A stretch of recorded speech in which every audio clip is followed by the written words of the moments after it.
The future of progressive radio.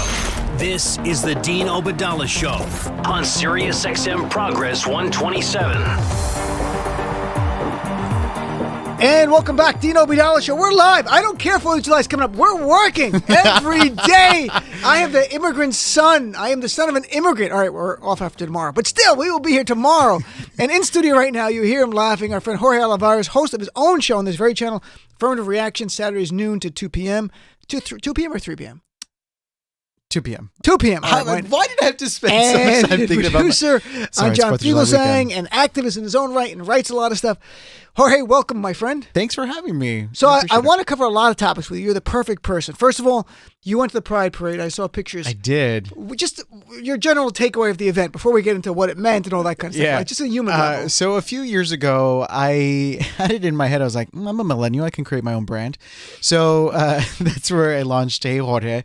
And Hey Jorge has been this thing where we've been trying to do this digital platform to just host an opportunity to give Latinx and other queer voices a chance to just talk about what it means to be us, especially under a Trump administration. And we qualified as a community organization to march in World Pride. And with the stipulation, they're like, okay, fine 25 people. So I bribed 22 of those, the other 3 being my sister, my boyfriend, and my executive You literally producer. bribed them or his friends? No, or? I'm just like, Right, so I tried really hard. I said, hey, it's World Pride 50th anniversary of Stonewall. What a wonderful opportunity to be able to just march down the streets of New York City and just see the excitement and be a part of it. And we were told that we were supposed to check in at 7 p.m. on this past Sunday. And I've marched before. I've marched with the homeless 7 p.m. kids. at night? 7, yeah. So the parade started at 12 o'clock. Yeah. But because it was World Pride, they were estimating 100,000 marchers, 5 million spectators. Literally everywhere, every time I had a chance to go downtown, Stonewall was packed. There was different tourists. It was just, the electricity of the city was intense. Sure. And so we were given a check-in time of 7 p.m., which first I was like, fuck, we're going to go really late. And then we noticed like, oh, Google's after us. I was like, oh, well, that's kind of cool. Like, let me just pat myself on the back. But we didn't march until 11 p.m. So we waited for like 3.5 hours. Just waiting there? Just waited there. I mean, we had some What time did the parade liquid end? courage to be able to make it through. But I think the parade ended around 2 o'clock. In the morning. But the best part was, so we do the step off and I'm having this moment. I'm like, oh my God, I'm this gay border kid and who knew this was going to happen to me? So we march, and at the time you think it's so late at night, no one's going to be here. But when you started marching down the streets and you saw, even if it was like a sprinkling of people here, a sprinkling of people there, the fact that they had it in them to stay that long, or even maybe not stay that long, but come back to the route to watch people perform and to give us that support, that was just so amazing. It's hard to even describe that feeling. And then when we got to Stonewall, we literally got in front of Stonewall at midnight. And the crowds were there. Everybody was yelling. Everybody was shouting. So many rainbow flags flying about us. And it was an outer body experience that I hopefully will never forget. It was insane. The one thing that probably will stick with me too is it was like 12:30 at night and we were about finished with the parade and Cher just starts playing on the loudspeakers. It's like they know that we're coming. That we need to have this. But I don't think I saw any protesters, at least. I mean, because we were there from 7 to... Were there people protesting this? Oh, yeah. We in Manhattan, in the Village? Yeah, so we grabbed a beer before because that's what you do during Pride. Right. And there was about 5 or 8 people with signs that were very religious tone. So it was like, right. God doesn't believe in this, you're going to hell, which, whatever, somebody started twerking in front of them. Right. But I think definitely during this period where we're at with Trump and how we're starting to witness what's going on with our trans brothers and sisters, at least with these murders. So it was a chance to rise together, be together, march together. And because they were very specific about labeling it a march, not a parade. They said, yes, there's festivities and we're trying to gather all together and be one joyous community / population, however you want to identify. Sure. But that we have to be fully aware that there's stuff that's happening around us and that we need to be mindful of the fact that equality is not fully won. And that's what I was going to get to, the idea that you're a millennial, you're born... this is the 50th anniversary of Stonewall. So you're born in that time frame, like sort of in the middle compared to where it was. And Is there a sense while you're walking around how big this is, the context of this? Like there were people there who were older who were struggling at a whole different level than you were? Well, there was somebody who was marching with me, the one who I work with very closely with Hey Jorge. He said, we were passing by Stonewall, and he says, I know I don't have to tell you this, but I really hope you understand just how momentous this is. Mm-hmm. And I mean, I did, especially when you pass by, you realize like the reason I can do this, the reason all of us can do this is because 50 years ago, 40 years ago, even 5 years ago, all these people have laid down their lives and fought incredibly hard to make sure that that's all, that we're capable of doing that we're able to live our authentic selves, even at risk of violence towards us. But we do it because we know no other way to live. And so I think I didn't see anybody like I would say the Stonewall era crowd there. But we did have a chance because you did mention that I work on John Fugelsang's show. I know they were done by sleep. They were asleep by 6, 7 o'clock, 11 o'clock at night. Yeah. But the thing that I find interesting, especially being a 30-year-old gay person, is how our gay history is passed down and how any history is passed down depending on your marginalized community and your identity, right? Like, I don't know much about what it was like to be Mexican American in the 1960s when there were signs that said no dogs, no Mexicans, no nothing, right? So Trump Tower? It was Trump Tower, right, circa 1969. Right. No, but like I don't know what that's like. So you just go off of word of mouth of what different generations have passed on and have told. So the same is true for Stonewall. Everybody will say, well, who threw the first brick at Stonewall? Who was there? Was it the trans women of color? Was it the people of color? Was it the white gay men? Like, who was there? And so everybody, hears their story. Everybody gets their exaggerations. Everybody gets all these things that are added to the narrative. And you kind of just have to go with it because you don't know, I don't know any better. Sure. And I don't really have a chance to come across many people who were alive that day that I have access to. So what would be, there's marriage equality now. Mm-hmm. There's, don't ask, don't tell, and all that stuff is gone. Mm-hmm. What's the frontier? What's the next area to have true equality in this country for the entire LGBTQ community? So I think the main emphasis for LGBT advocates is making sure the Equality Act is passed, because I think it's 26 states, or at least 30 states, close to 30 states, that you can still be fired for being LGBTQ. So somebody who's in my position, granted it's a little bit different because of the nature of what I do, but if I was in a different state and I was talking about, oh, my boyfriend this, and oh, my homosexual ass was doing this yesterday, like any of that stuff can really get me in hot trouble because I'd be fired. That's it. And I would just have to accept it because there's no full federal protection for that. There are different states that do have their own employment non-discrimination protections, but that's not the case in a lot of different cities. So I think employment protections, people will talk about the fact that, especially with regards to sexual health, a lot of people don't know about that HIV and AIDS is still something that's continuing and affecting our population. So I always like to say this number, not because I like this number, but because it's a very important number. But 1 in every 2 black men who have sex with men will contract HIV in their lifetime. I didn't know that. And That's it's stunning. it's 1 in 4 if you're Latino. So everybody likes to think that because the AIDS epidemic isn't as bad as it was in the 80s and 90s, that somehow it's all been fixed and we're saved. But it's not, because so many people are still contracting the virus. And even then, you have to understand about this idea of access to PrEP, or pre-exposure prophylaxis. So PrEP, a lot of people within the gay sphere have started to learn more about it, but PrEP is taken as a pill called Truvada. Truvada is the brand name by Gilead Sciences. And if you take Truvada as a form of prevention, then I think you're like 99% likely to not contract HIV if you also use condoms. So it's like, oh, this is wonderful. Like, we should have everybody take this. But if you don't have insurance, or even if you do have insurance, the cost is insane. And there's not a lot of education about it. So the 1 in 2 black men and the 1 in 4 brown men aren't going to know that much about this life-saving drug that can save them. And even if people do contract HIV pause stigma is still incredibly rampant in the community. And people like to, this is getting kind of in the weeds with gay culture, but when you are, and especially when you're hooking up or when you're in the process of dating somebody, they always like to ask if you're clean. And if you're clean means you are HIV negative and you don't have any STIs. But just that the connotation of that word to say you're clean, Right. meaning that everybody who's positive is dirty, shows that even within the community, we feel a certain way about our brothers and sisters who have HIV. The other big thing is also, of course, the trans murders.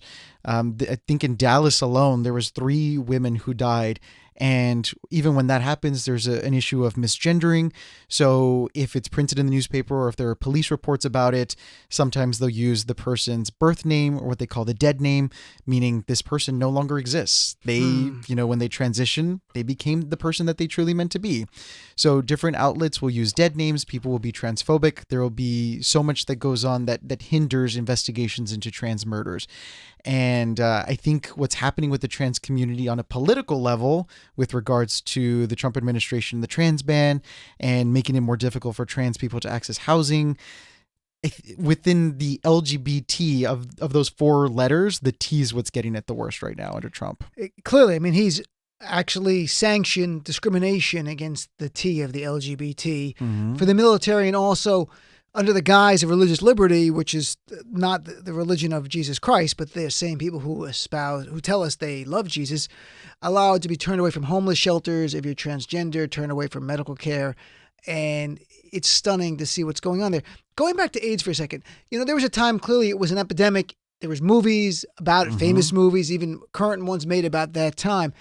Is it as lethal today? Like, what happens? I mean, if you test positive, is there a medication now that does not reduce your life expectancy at all, and you can just live a normal life? So I always remembered watching the movie, and I don't even know what the fuck I was doing. Sorry, I don't know if I can cuss on your show as much Sirius as I do. XM, you can do whatever you want. But so I think I was like 10 or something, and I watched Philadelphia. Right. And so I thought, oh shit, I'm going to die of AIDS because I'm gay, and that just seems to be how it's going to work.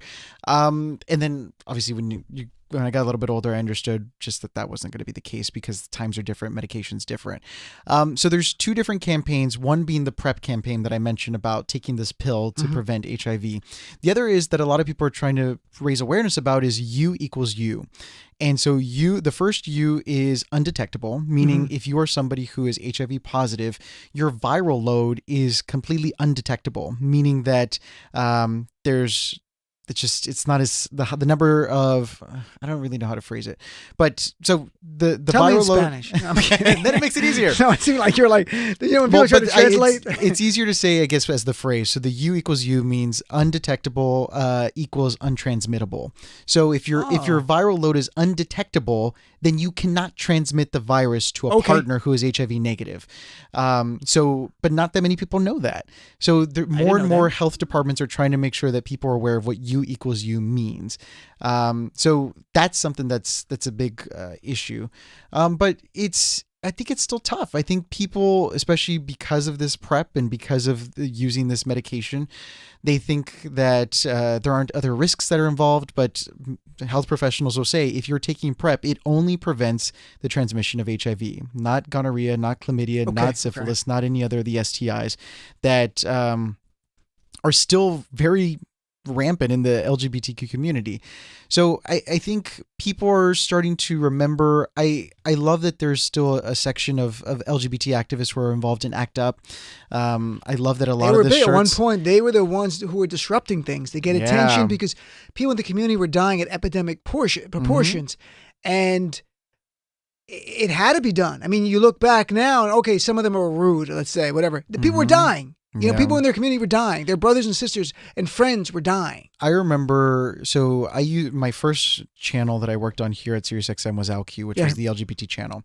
And I worked with Larry Flick, who still has a show on the SiriusXM app. And he told me about how when he was involved in ACT UP in the early 90s, the idea of throwing people's ashes at the White House lawn and doing the die-ins at whatever location they chose to do so. And I always would reflect and think, like, if I was there at that time and if I was somebody who was not ill, would I have involved myself in that? Would I have, put my life on the line? Would I have gotten arrested? And I still sometimes think about that now, especially with regards to what's happening at the border, because it means so much to me. Like, would I be somebody who would stage a die-in? Would I be somebody who would chain myself to the border fence? Would I do any of these things? Because once you do something that radical and so dramatic, it really does raise awareness, and it really causes people to think, well, I should be doing that too, because if this is what we're trying to get people's attention to, then of course I should do that. But then it goes to this idea of the privilege of activism and what an activist looks like and what we can do and what we can't do and what we should be doing. But I think with regards to LGBT equality, it really took kind of being in someone's face and saying, yeah, I'm a faggot, so what? Yeah, I'm this, so what? You want to do this?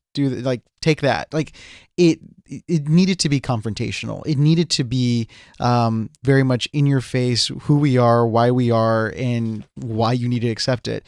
Because this docile nature in which people want to go about doing things doesn't always get stuff done. No, I was looking for a quote and I can't recall it right now, and I'm an idiot for not. I know the quote. Just say it in Spanish, Dean. Yes, I'll say it in Arabic. Oh, it's Frederick Douglass. Power concedes nothing and now it blocked. Sorry. That was it got blocked. No, there's a famous quote that power concedes nothing without a demand. Is the famous quote by Frederick Douglass. I didn't want to malign it, so I'm like, let me look it up because I'll get it wrong. Be like, you're an idiot. It's a famous quote. How do you not know that quote?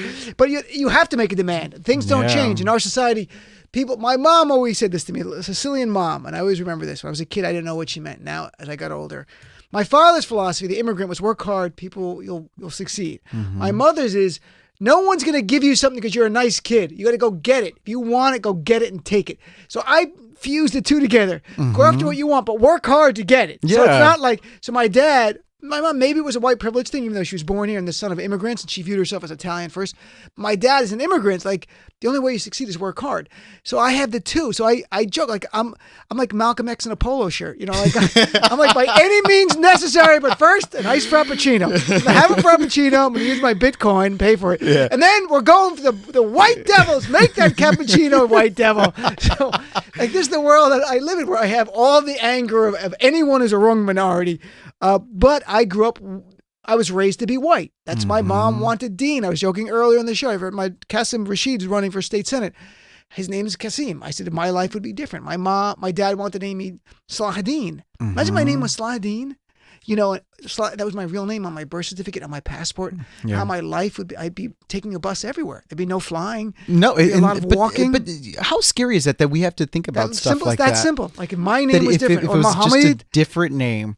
Because even my name, I mean, things are, because of the fact that I have a chance to have a show and be in the media front, like, my name isn't as scary to people. But if I was just some regular Joe in my small town in Nebraska, regular Jorge, right? Regular Jorge, my name was spelled, and my resume comes across the desk and people have no idea what to think about it. Like, these weird implicit biases that people have just based off of a single name. If your name if it has so many syllables, if it's hard to pronounce, if there's accent marks, if there's anything, like, it just, the fact that scares people is there's so much unconscious bias and a lot of times it's conscious, folks. Let's be blunt about this. And like, I even do a joke in my act just to make that point about my fiance, how she does voiceovers, but there's one place she'll never get hired. It's to do voiceovers for relaxation tapes because, they say, thanks, breathe in, breathe out. You have nothing to worry about. Everything's going fine. But she has an Arabic accent. So Americans won't relax hearing breathe in, breathe out. You have nothing to worry about. Everything's going according to plan. And people laugh and I go, that was a test. You're racist. That was your test. I go, it's like a Trump rally in here, folks. But if your name was, so I kind of hate myself for doing this, but whenever I go to Starbucks, I always don't give my name. Use the white name. All Arabs, my friends, all have Middle Eastern names. Do that same thing. But the thing is, like, I hate myself because it's like, you should be incredibly proud of your name. 1, 2, it's an educational moment for whoever's taking your name, especially if they don't know your name. And like, does it really matter if they spell it wrong on your sticker on the drink? No, it doesn't matter. I mean, at Starbucks too, there's so much diversity in New York. Some of them probably know the names. You would say some ethnic name, and they're like, "Oh, it's my sister's name or brother's name." Exactly. Right down, like, big deal. But I hate that I say George sometimes. You do George? Yeah, and I don't like. I should go more. I should do the opposite. Like, my name is Muhammad. Like, I want you to write that Abdullah. Write the whole name. Like, I should go like real, because I would like that. Like, in a way. Yeah. Because I have this tourism pass into the white world because I still look ethnic. In New York, I look like a white person. When I leave New York, I look very ethnic to people. They just assume Italian guy, Greek guy, something's not white here. But in New York, I'm like a white guy to people. So there are times I'd like to. So I'm gonna do a joke about how I go to Starbucks and flip it and make myself more Arab when I go. All right, let's take a quick break. Come back with our friend Jorge Olivares after this. The Dean Obeidallah Show. Whoever's the next president, we should call them the 45th president of the United States. And this will go down as a dark time in America that we'll never refer to again. SiriusXM Progress.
Back to the Dean Obeidallah Show on SiriusXM Progress. And welcome back. Dean Obeidallah Show. We're live here Tuesday, July 2nd on studio with our friend Jorge Olivares. So, Jorge, let's shift gears for a second. Let's talk about the migrant crisis at the border. Human beings. I hate the term migrant, but that's a technical term. No. They are human beings who are in search of a better life, like my parents, my father, my grandparents. And here's AOC. A bunch of members of Congress went yesterday. Here's AOC, a short clip about what she saw. Clip number 4, please. No child should ever be separated from their parent. No child should ever be taken from their family. No woman should ever be locked up in a pen when they have done no harm to another human being. They should be given water. They should be given basic access to human rights. And it is a false notion. The idea that we have to choose between people is a false notion. So that was her words, and I want to play one short clip here, Congresswoman Judy Chu, about what she saw, and then we'll talk about it on the other side. Here's clip 5, please. What we saw was appalling and disgusting. We talked to a group of women, detainees, who said that they didn't have running water, that one was an epileptic and she couldn't get her medication. They were separated from their children. They've been there over 50 days. One woman said that the Border Patrol agent told her to if she wanted water, just to drink from a toilet. just drink from a toilet. And then Congressman Joaquin Castro today backed that up, and he said he spoke to them as well, and they were told that they don't even treat them like human beings. I don't even, like, some parts I think are okay. Some parts are clearly horrible about what's going on here. And if it wasn't for the lawyers going down there about a week and a half ago and then going on the media to say what's going on, this has been going on. So these people must feel like they're like, Soviet Union gulag. They're just left there. Yeah. They have no idea if they're ever going to get out, will they ever see their kids again. The kids don't know if they'll ever see their parents again or ever see the light of day. This is the United States of America in 2019. Mm-hmm. And when you hear these stories, what's your reaction? It's despicable. And honestly, like, there's times where I get so upset because it's happening in my home. It's happening at the border. All these people are coming, trying to, like you said, seek a better life, economic distress, violence. They're facing all these things. And part of it is because of U.S. intervention in the countries in which they're coming from. And so this idea that, and we've seen a lot of the images, but I think Alexandria Ocasio-Cortez's thread on Twitter yesterday, if people have access to Twitter, please go to her page and see this, because she talks about how CBP officials, Customs and Border Protections officials who were there on site, were kind of just laughing in their faces, doing stuff blatantly in front of them that would just cause everybody to be upset. And I think some of the images they've circulated is the toilet, and then on top of the toilet is what's a sink, so they're drinking water from there, or maybe even drinking water from the actual commode. We heard the story a couple of weeks ago about how this idea of being safe and sanitary didn't even necessarily include soap or toothpaste or toothbrushes. Yep. And that, we have to let them sleep? Like, that's a thing? Like, the fact that the Justice Department lawyer was arguing that sleep didn't necessarily fall under safe and sanitary, like, that in and of itself is insane. The images of people being overcrowded, this idea that even a few weeks ago, this story about how LGBTQ asylum seekers and others are put in solitary confinement, like, it's over and over and over again, all these different stories, how there's kids who have no idea where their parents are because of the way the system's set up. So it's absolutely distressing knowing that, well, one, I wish every Democratic presidential candidate who is on the stump brings up this story every day. Like, if somebody's not saying we have kids in cages every day, then they're not doing enough. They're not doing enough to be president. And I've said it on my show. I'm going to say it again. Elizabeth Warren, if you have a plan, please tell me how you're going to reunite these kids with their parents, because there are going to be thousands of kids who are going to be wondering if their parents have been deported, if their parents are in another facility, or if their parents are wandering around in the United States.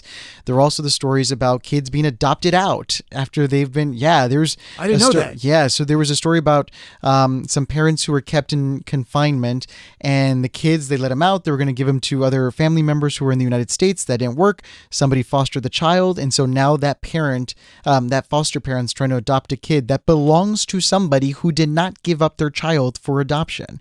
And this is continuing to happen. People will say, there are a lot of immigration reporters that will say that some things are conditions in some of the detention facilities, they are left over of the Obama administration. The thing that is completely separate from Obama and Trump is the physical separation. Obama never separated the kids from the parents. They were kept together. Right. Even though they were kept together, they were still under certain conditions that anybody would find atrocious. But for people like Alexandria Ocasio-Cortez and other Congresspeople to be there on the scene and them not being able to hide anything, not being able to hide.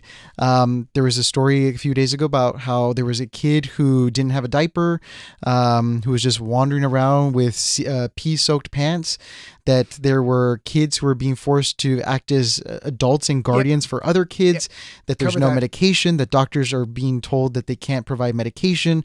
There are a lot of kids that are coming up with the flu because of the fact that they've not only gone from this hielera, which is this ice box that they put them in for essentially torturous reasons, but a lot of kids are getting the flu from that. I think somebody just died again in custody this week. Like, so all these other things are happening, and it's all specifically with one issue. The issue of immigration and the issue that Trump has created because is a way to deter other families from coming. He said, we're going to show these people just how shitty we can be. Absolutely. And it's about cruelty. It's a celebration of cruelty. Now, here's the bizarre thing, two bizarre things. One is there were people outside of the border facilities taunting the members of Congress and actually protesting, I imagine, in favor of family separation. I don't understand what's going on. Here is Congresswoman Rashida Tlaib, who's one of the two Muslim women in Congress, responding to hecklers, first of all, and then I'll play what they were saying, but she was defending another member of Congress. They were bad-mouthing and heckling. They were literally heckling the members of Congress who were doing these press conferences for the media. So we'll jump to clip number 8, please. And I'll tell you this, Veronica Escobar is the best goddamn state Congress member for this district. And you all can say whatever you want, but this woman cares about those children. And you all can all scream me, but I will never stop speaking truth to power. So she was screaming over the hecklers who were essentially attacking the Democrats for going there. Mm-hmm. And some of the hecklers, they have another side where it was mic'd, and this is all media reporters. Here is what some of them were yelling at Rashida, who is Muslim, clip number 7. And the irony here is remarkable. Clip 7.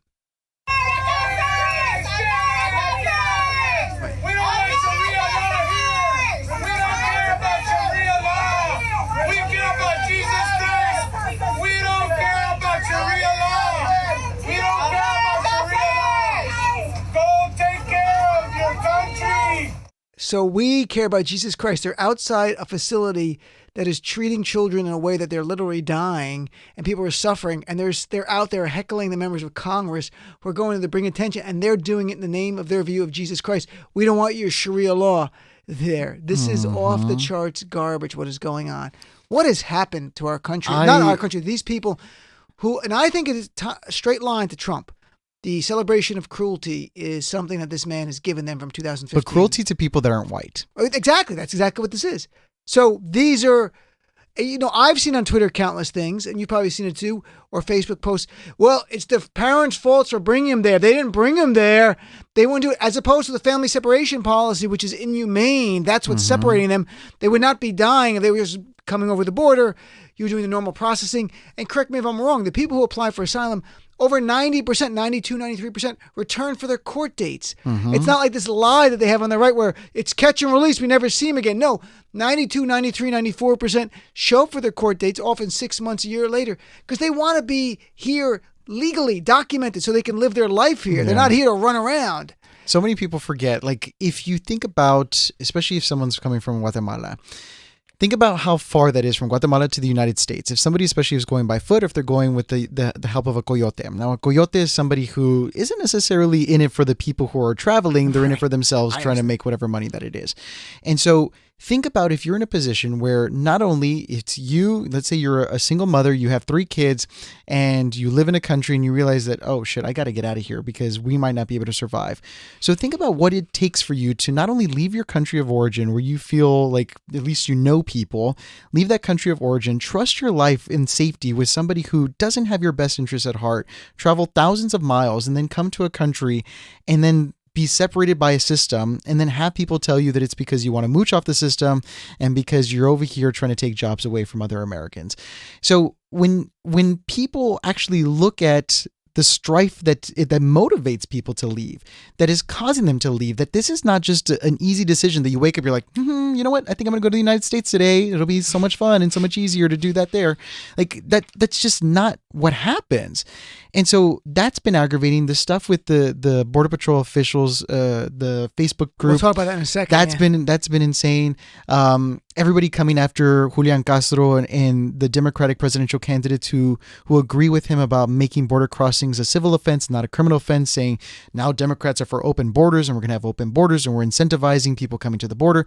Like just within the past week alone, the amount of information that's coming from this one topic is so overwhelming because one, you don't want to hear any more about kids who are dying in cages. You don't want to know any more about kids in cages because it's just so emotionally taxing. But then when you find out about people who are trying to do something, Democratic presidential candidates say, well, I'm going to help these people.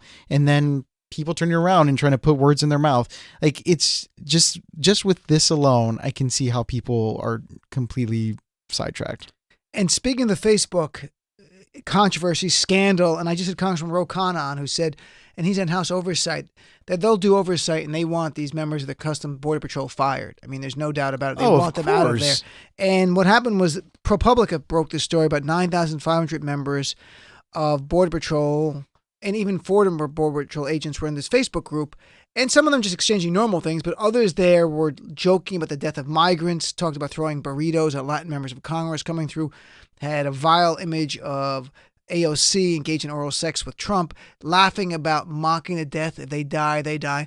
And here's Congresswoman Judy Chu yesterday on this very issue. Here's clip number 6, please. We also were there just as a CBP Facebook group posted that they wanted to throw burritos at the Congress members and then had a very derogatory image of one of our Congress members, Alexandra Ocasio-Cortez. If they have these kind of derogatory feelings about us, you can only imagine what they're thinking about these detainees. These are the ones who are in charge of them. Well, there seriously has to be some change. And they called, according to these Facebook posts that were derogatory in nature, they talk about Latina lawmakers as hoes and scum buckets. So when you have, and this is like when the police are found posting white supremacist stuff, and some of them get fired. Some get to be called Police Officer of the Year, which is a bizarre thing, which happened in another community. I'm not kidding you. But so when you see this, is there any surprise why in the 10 years before September of 2018, 0 children died? The last decade, migrant children. And the last 8 months, 6 children have died. And over 40 adults. Yeah. So the crazy thing is I was scrolling through my Twitter and I saw somebody pull an excerpt from the ProPublica article that you're talking about. And I saw Eagle Pass, Texas. And I thought, that's weird because that's where I'm from. And so click the little excerpt and it shows that one of the members of this group is from Eagle Pass, Texas. And I think about the fact that my entire life I've been surrounded by Border Patrol. My cousin's a Border Patrol agent. Oh. He is, I haven't had a chance to really talk to him about all of this. I'm going home this week, so maybe this will be something we talk about in our barbecue dinner for 4th of July. But he joined Border Patrol because he could not find a job as a teacher. There was a hiring freeze. And so there was a lot of, there wasn't an opportunity for him to have a job. And so when you're on the border, it's like, here's a perfect job right here open for you. So he's been a Border Patrol agent for quite some time. But I don't know what life on the border is like without incorporating Border Patrol, because you always have to go through checkpoints.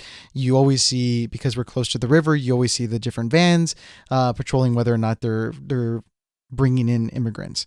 So that's an interesting thing, because one of the things that, and I hate even admitting this, but there's a word that people like to use back home. And I don't want to say like to use, but there's a word that's used a lot, and it's mojadito. And mojadito translates to wetback, essentially. Oh, okay. So people will talk about mojaditos as if nothing.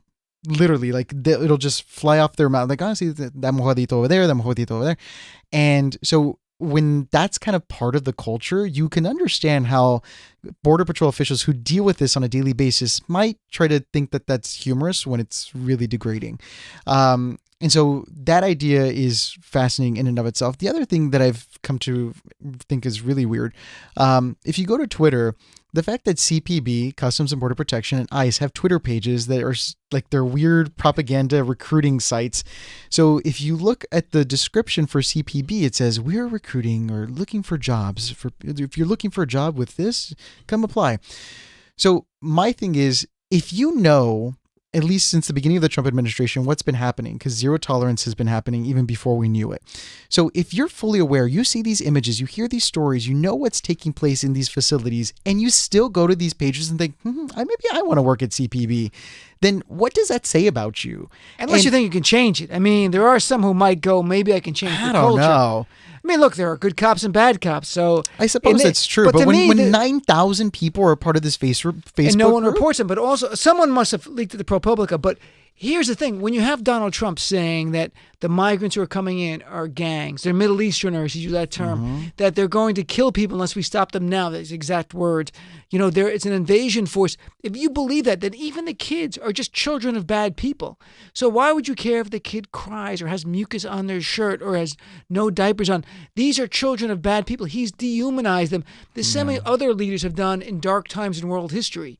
And that's where we are. So to me, Donald Trump has a level of culpability, moral culpability, not legal yet, moral, legal maybe, but definitely moral. Let's put it this way. I'm trying to think of I'm such a lawyer that I'm trying to see what the legal part is. I'm not sure. Morally, definitely for the dead children.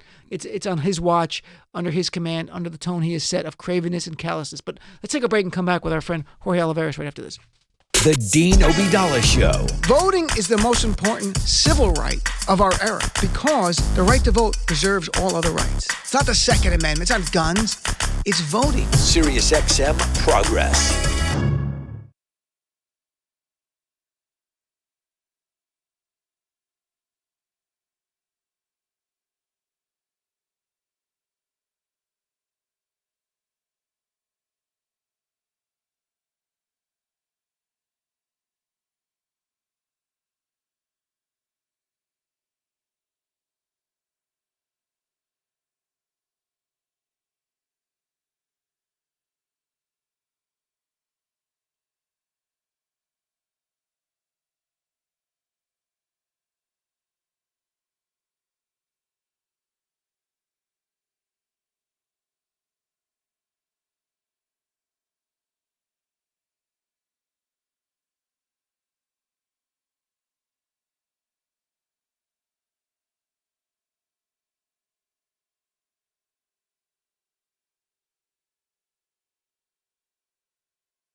This is the Dean Obidala Show, exclusively on Sirius XM's Progress.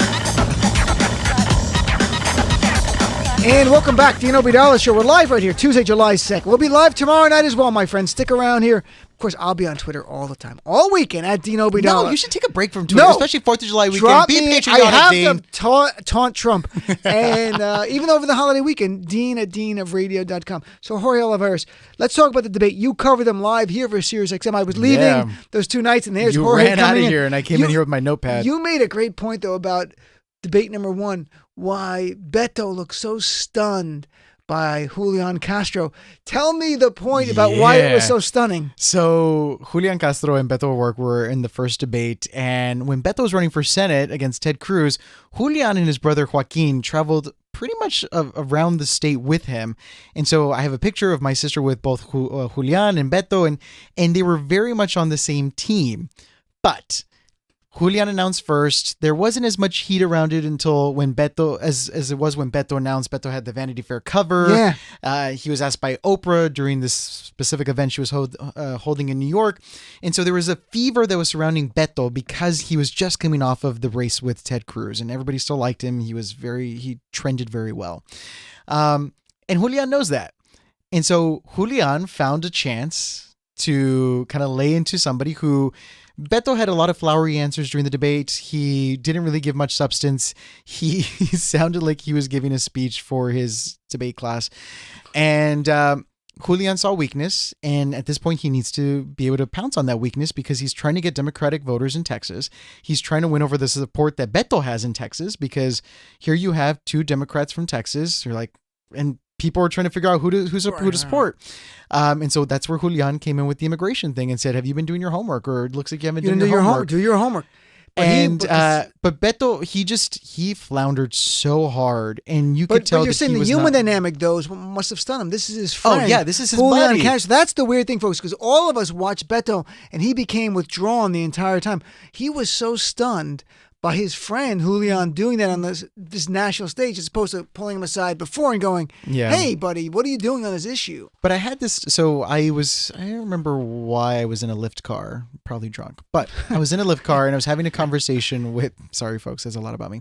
So I was talking to the Lyft driver, and I was talking to my boyfriend. We were having this conversation about like who we thought the top 3 were going to be. I said, look, I can't give you a top 3. I can maybe give you a top 5 for the Democratic candidates, right? So we're going through the different candidates, and my boyfriend said, so you don't think Beto should be in there? And so, spoiler alert, he wasn't in my top 5. And I said, the thing about Beto is Mayor Pete and Julian are being the Beto that Beto could have been. He's not that anymore. He was that because he was going against Ted Cruz. Everybody hates Ted Cruz. Right. So when you put him on the same stage with a Kamala, Elizabeth Warren, Joe Biden, Bernie, like this guy's not going to float to the top. And so my Lyft driver said, I thought I was going to like Beto, but I'm loving this Mayor P guy. And I said, the thing that bothers me about Beto is if Beto was really about this whole, let's put Texas first, the Texas people, I'm a homegrown guy, I'm all about El Paso. If he really wanted to uplift Texas in that way, he would have stayed in Texas. He would have run for the seat against John Cornyn, or he would have found another thing to get involved in local politics, maybe run for a local seat. I don't know. But there was a way in which he could have continued to support a community that's still trying to figure out if it's going to go red, going to go blue, going to go purple. Texas is up in the air, right? Because of all the Latino voters. So if it wasn't a thing of ego, and if it wasn't a thing of, trying to put yourself on a stage that you don't belong on, then Beto would have stayed in Texas.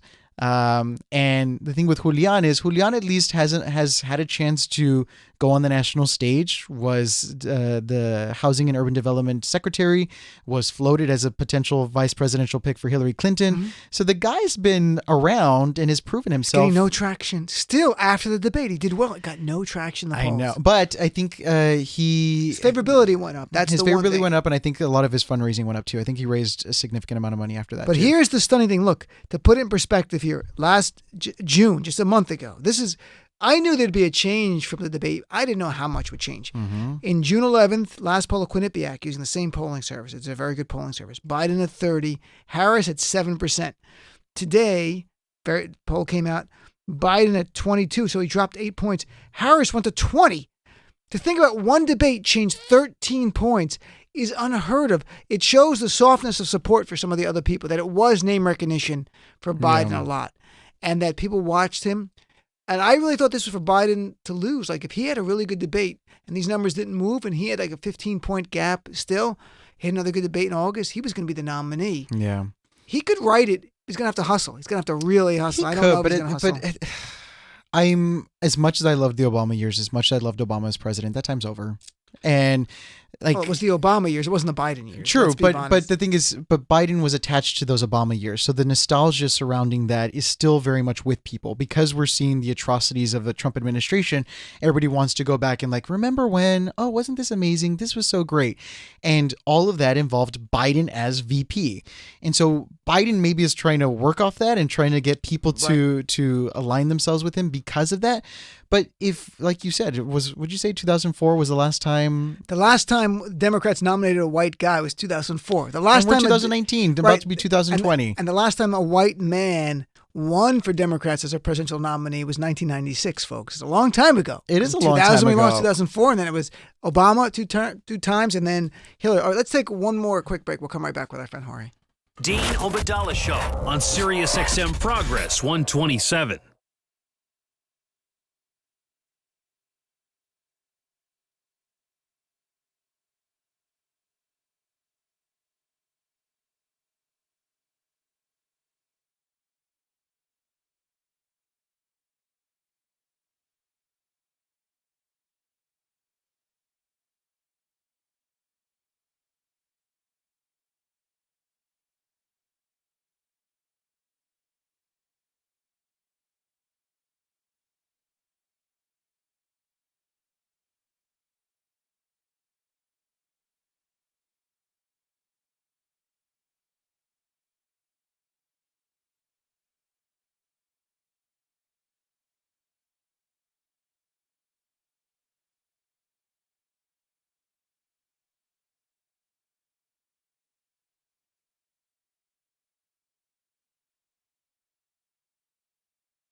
Dean Obadala Show on Sirius XM Progress 127.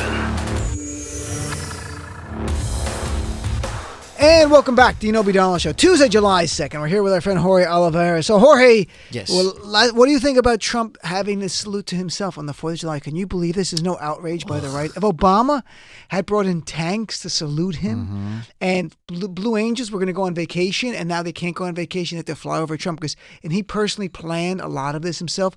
This is a salute to Trump. I'm not even being like hyperbolic. This literally is. And they're going to spend, we don't know the number now, millions. We're waiting for the numbers. The thing that I'm going to do in complete protest of this is, since I'm going home for the 4th of July, we have a celebration under the International Bridge by the border fence. I might pee outside of it if I drink a lot of beer. So where can people follow you on Twitter as always? Yes, they can follow me at Jorge O, XORJEO, or go to heyjorge.com. And check we got out his a lot show of every stuff going on. Saturday. Yeah, every Affirmative Reaction. We've got a new show this Saturday. So Very folks, excited. check it out. Thanks for tuning in. I'm on Twitter, of course, at Dean Obadala. Drop me an email, dean@deanofradio.com. Be back tomorrow. All new live show right here, Sirius XM Progress 127. Thanks for tuning in.